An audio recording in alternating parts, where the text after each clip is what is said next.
Assalamualaikum warahmatullahi wabarakatuh. Selamat siang, salam sejahtera untuk kita semua.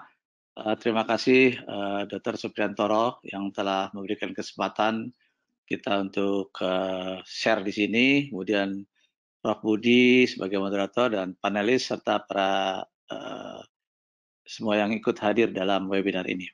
Tentu, saya akan menjelaskan tentang Perkonsil 74 2020 yang, merupakan sebenarnya juga, pemikiran dari konsil melihat perkembangan yang ada dan perkonsil ini sudah melewati harmonisasi yang melibatkan Kementerian Hukum dan HAM, kemudian, Kementerian Kesehatan yang alhamdulillah juga diwakili Pak Sundoyo dan Pak Agus, kemudian dari Persi, salah satunya juga ada Prof. Budi Sampurna, kemudian dari ID juga Prof. Budi Weko yang hadir di sini, kemudian dari PDGI. Jadi nanti kalau ada sedikit kurang-kurang bisa ditambahkan karena mereka semua ikut dalam pembuatan perkonsil ini dalam harmonisasi. Slide berikut. Latar belakangnya adalah kita tahu tadi sudah disampaikan oleh Pak Agus bahwa ini hanya berlaku untuk COVID saja dan tadi salah satunya adalah dalam rangka memutus rantai penularan. Karena apa? Karena kita tahu bahwa dengan COVID ini, jangankan pasien, dokter-dokternya juga dihimbau untuk tidak, datang gitu, kalau yang usianya di atas 60 katanya, kemudian ada comorbid, kalau bisa work from home. Tapi persoalannya adalah dokter takut, pasien juga takut, sehingga kita melihat hal seperti ini, eee, menjadi masalah. Kemudian juga dokter atau yang dokter gigi boleh nggak sih teleconference gitu, telemedicine maksud saya. Sementara yang aturan Permenkes 20 2019 itu hanya dari Pasienkes ke Pasienkes gitu. Bagaimana tentang dokter dengan pasien? Maka kami membuat perkonsil tentu bersama-sama dengan kementerian terkait dan stakeholder terkait. Slide berikut. Slide berikut. Nah, terus saja. Nah, tentu ini hanya berlaku pada saat COVID-19 sebagai pandemi saja. Dan tetap mengedepankan profesional dan kompetensi serta patient safety tadi untuk kepastian hukum. Jadi, sekali lagi, perkonsil ini hanya berlaku pada saat COVID. Bahwa nanti telemedicine, telekonsultasi ini akan setelah itu berlanjut, tentu kita akan harus berdiskusi lagi dengan para stakeholder yang ada. Slide.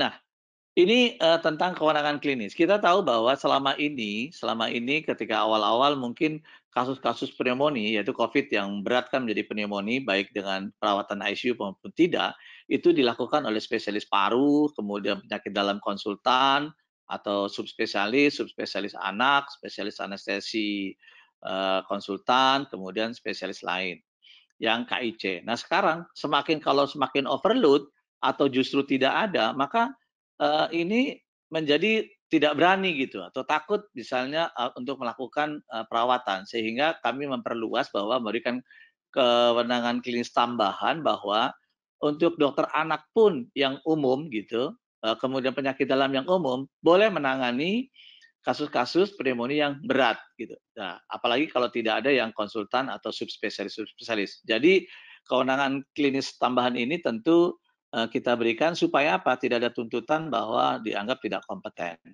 Slide berikut. Slide berikut. Nah, kita tahu bahwa praktek kedokteran itu langsung saja. Ada dua yang tatap langsung dan telemedicine yang akan kita bahas. Ada yang telemedicine bahwa ini tujuannya untuk tetap berpegangan untuk meningkatkan mutu pelayanan tadi. Kalau tidak ada langsung maka dia bisa mencari sendiri dan sebagainya. Tapi tetap saja ini tetap menjaga tentang keselamatan dan baik pasien maupun dokternya dan kepastian hukum. Syaratnya atau yang mesti dilakukan ya tadi sudah sama seperti yang dilakukan oleh Kementerian Kesehatan, dia mesti punya STR dan punya SIP.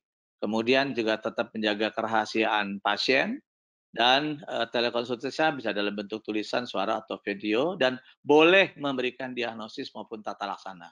Jadi praktek telemedicine ini boleh mendiagnosis dan tata laksana tentu dengan kaidah-kaidah yang penuh kehati-hatian. Slide berikutnya. Nah, kita bagi dua, langsung saja ya. Dalam keadaan emergensi atau kita memerlukan tindakan, tentu kita tidak bisa melakukan telemedicine ini. Jadi dalam perlu tindakan misalnya operasi dan lain sebagainya atau dalam kasus-kasus emergensi, maka kita anjurkan untuk langsung ke Pasienkes atau ke rumah sakit gitu. Itu tadi seperti juga sama yang seperti disampaikan oleh Pak Agus. Tapi dalam keadaan tidak emergensi atau yang elektif yang tadi di dalam himbauan Dirjen pun kalau bisa ini yang elektif ditunda, maka dengan penundaan tadinya tidak datang, maka sekarang bisa melalui telemedicine, yaitu pasien tetap boleh di rumah, kemudian dokternya di rumah, tapi melalui Pasienkes. Nah, dalam keadaan kita wawancara atau dalam kita anamnesis sebagai dokter dan pasien, dan kita jumpai pada saat itu, oh ternyata perlu tindakan, oh ini ternyata kasusnya ada kasus emergensi, maka dokter atau dokter gigi harus menganjurkan kepada pasien tetap ke rumah sakit atau ke Pasienkes. Jadi tidak langsung ditangani dalam keadaan emergensi maupun kalau perlu tindakan. Tetapi ketika itu bukan emergensi, ketika itu tidak memerlukan tindakan, maka telemedicine dapat dilanjutkan. Slide berikut. Slide berikut. Ini barangkali prinsip yang paling utama adalah ada hubungan antara pasien, Pasienkes dengan dokter atau dokter gigi. Yang dimaksud Pasienkes itu sebenarnya berdasarkan peraturan pemerintah nomor 47 tahun 2016 pasal 4. Nah, pasien itu tidak perlu hadir, tetapi slide berikut satu. Pasien itu mendaftar sebelumnya dengan mengisi inform consent atau general consent, yaitu bahwa mau bersetuju tidak harus tertulis tetapi diucapkan setuju untuk melakukan tindakan atau wawancara telemedicine ini. Kemudian Pasienkes, kalau pasien lama tentu di Pasienkes tempat dia berobat, dia mempunyai medical record. Kalau bisa medical record itu bisa disampaikan ketika wawancara antar pasien dengan dokter atau dokter gigi. Kemudian nanti dalam berikutnya dokter boleh melakukan komunikasi, anamnesis, data-data yang diperlukan terhadap pasien.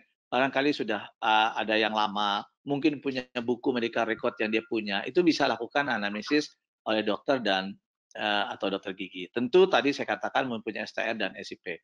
Nah, dokter setelah melakukan anamnesis boleh slide berikut melakukan diagnosis juga dapat memberikan terapi, yaitu memberikan resep. Tadi Pak Agus sudah memberikan mekanisme bagaimana resepnya, kecuali yang disepakati adalah bahwa tidak memberikan secara online resep-resep yang termasuk dalam kelompok narkotika dan psikotropika. Nah, ini yang barangkali menjadi dasar tentu dalam kita memberikan ekspertise resep ini, ya ekspertise apapun, kemudian kita harus melihat apa yang boleh kita lakukan dan apa yang tidak boleh kita lakukan. Itu yang paling penting dari slide ini adalah bahwa boleh dokter atau dokter gigi itu melakukan diagnosis, boleh melakukan tata laksana, boleh memberikan resep, tetapi dalam keadaan dia harus emergensi atau perlu tindakan, maka dianjurkanlah ke rumah sakit atau ke Pasienkes. Slide berikut, apa yang boleh dilakukan? Ini barangkali sudah jelas yang mudah STR, kemudian boleh tadi saya katakan anamnesis mendapatkan data dan harus membuat rekam medis. Rekam medis ini dari apa yang kita sampaikan pada saat rekaman itu, maka tolong ditulis di dalam status di Pasienkes itu, kemudian sebagai medical record dalam bentuk tulisan. Resepnya tadi saya katakan tidak boleh dalam bentuk yang narkotika atau psikotropika. Dan tetap menjaga kerahasiaan pasien ini harus juga. Nah, apakah boleh dapat imbalan? Tentu kalau kini merupakan praktek telemedicine, berhak juga mendapat imbalan.